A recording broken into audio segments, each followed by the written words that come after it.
el destino final yo creo que es tratar de que se extienda la guerra a Irán, que Irán, que ya ha sufrido ataques en su propia capital, allí asesinaron al líder de Hamas, asesinaron a generales en el consulado en Damasco, en Siria, y también un general murió en estos ataques en Beirut. De manera que Irán necesita y va a tener que dar algún tipo de respuesta, pero el propósito de que entre Irán en una guerra con Israel es para convertir esto en una guerra de Estados Unidos, y que Estados Unidos intervenga directamente y sacar a Israel de este callejón en que se encuentra, en que es capaz, gracias al armamento norteamericano, de provocar inmensos daños, como tú lo has señalado, dolorosos. Ya hay más de 1.000 muertos en el Líbano desde que empezaron los ataques, pero ellos no han logrado el objetivo militar principal, político y militar, que es conquistar Gaza, establecer allí un territorio seguro para ellos, terminar con la resistencia. Eso no lo han logrado, todo lo contrario. Han logrado aumentar la resistencia, incrementarla a prácticamente todos los países de la región, con o sin sus gobiernos. Creo que no hay que contar con los gobiernos árabes en su mayoría para nada. Y Israel necesita que este conflicto se internacionalice, puesto que no logra sus objetivos, que son controlar toda la región, como lo manifestó claramente el año pasado y este año Benjamín Netanyahu en Naciones Unidas. Esto se une con el propósito muy parecido, Hugo, de parte de la OTAN en Ucrania. Ucrania no puede ganar esa guerra y necesita que este conflicto de la OTAN con Ucrania, perdón, de la OTAN con Rusia en suelo ucraniano se manifieste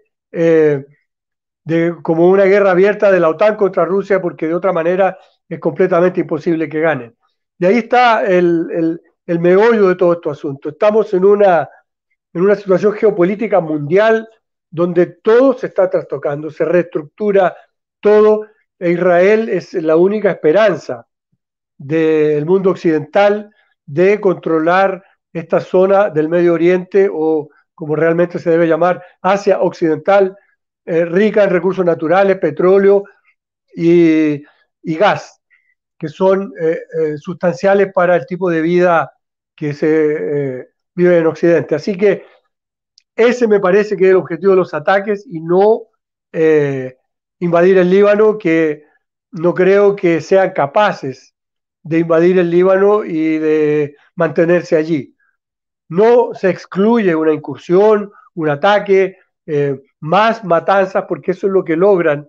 Matan, asesinan a miles, pero si no fijamos, no hay dominio territorial en Gaza y tampoco en el Líbano.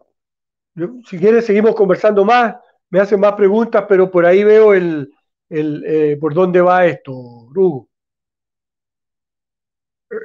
Gracias. Bueno, acaba también nos está acompañando ahora Patricio Meribel. Compañero, buenas. Pato, Nico, bueno, cualquier consulta, comentario sobre lo que está planteando nuestro buen amigo y invitado Alejandro Kir. Una veces uno le parece extraño esto que tú comentas, que los países árabes no brinden su apoyo a Palestina, al Líbano. ¿Cuál es la explicación? Aparte que esos países que eventualmente están todos entregados a Estados Unidos, pero ¿hay alguna razón más de fondo dentro de todo esto? Bueno, no hay nada de nuevo en esto. Todos esos países, digamos, estoy hablando no de Siria, no de Yemen, por supuesto, que son parte del eje de resistencia. Estoy hablando de Jordania, de los otros países árabes que están ahí, Arabia Saudita, con la excepción de varios, ¿no? Argelia ha tenido una posición, pero tradicionalmente todos estos países han traicionado al pueblo palestino.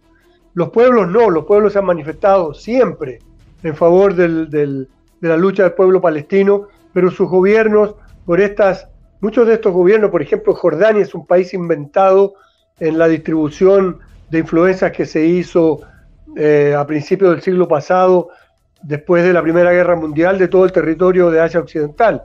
Entonces Jordania fue un país inventado por Gran Bretaña,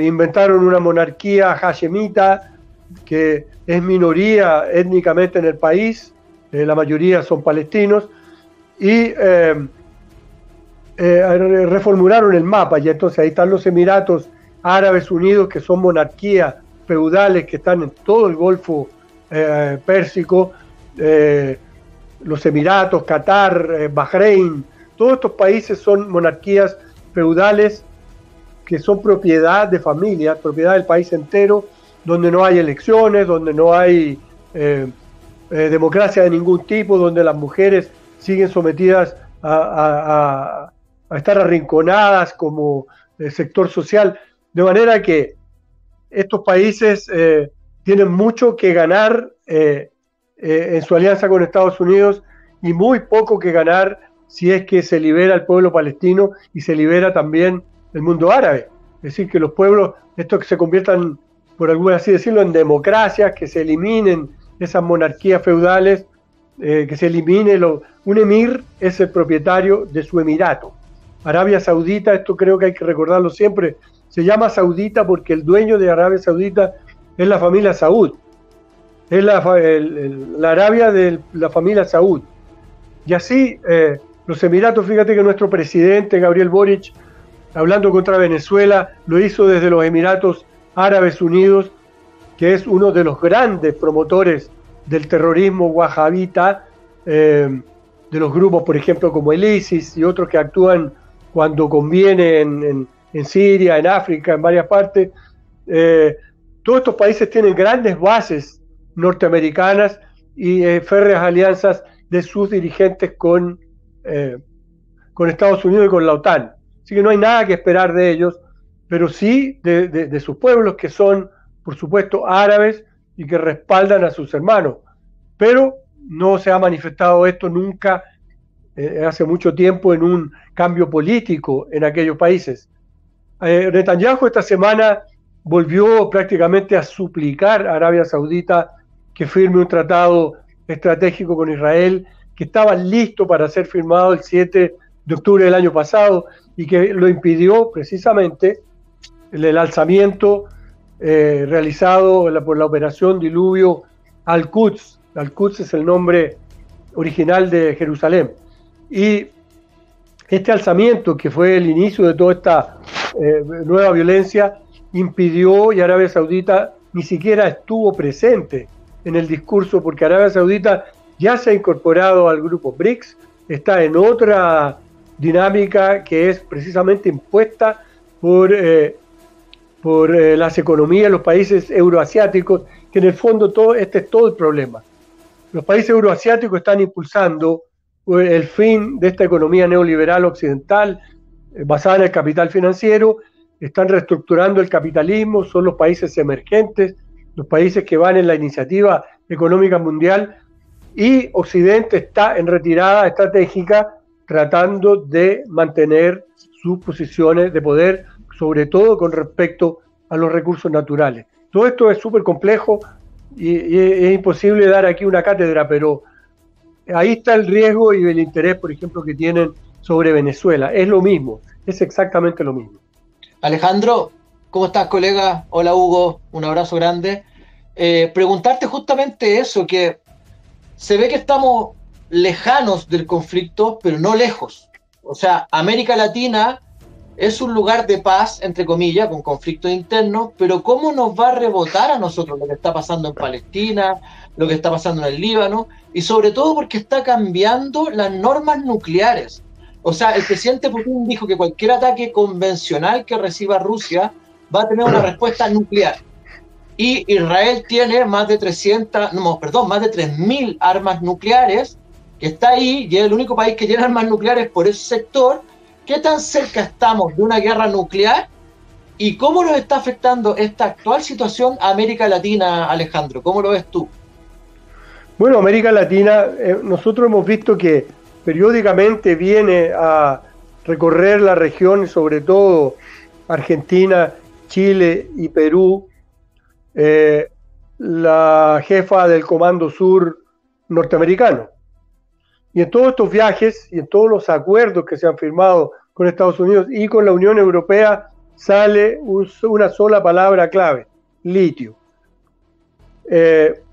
Venezuela es el país que tiene las mayores reservas de petróleo del mundo, pero también importantes reservas de gas y de metales raros que se usan en la industria de la computación, de la cibernética. Por tanto, Estados Unidos, en este conflicto global que tiene principalmente con China, pero con todos los países euroasiáticos y sobre todo este tema del BRICS, está buscando asegurar los recursos naturales que le permitan librar una guerra que yo creo que ellos consideran inevitable con Rusia y con China por el control de la economía mundial. Esto pasa con las potencias en decadencia. No hay ningún cambio global que se haya realizado en la historia, ni global, ni provincial, ni regional, que no se haya realizado con guerras. Todos los cambios del mapa en el mundo son guerras que se han producido desde que hay sociedades organizadas, o las tribus iniciales. Por tanto, la lucha por el territorio está allí, y ahora está la lucha por el control mundial, que Estados Unidos ya no lo niega, nadie lo niega. La hegemonía que está perdiendo rápidamente en favor de las economías emergentes. Y esto no es un problema, Patricio, de político, de propósitos que pueda tener malvados o bondadosos de nadie. Es un sistema económico neoliberal basado en la especulación financiera, perdón, la desindustrialización que se está agotando en favor de los países cuyas economías funcionan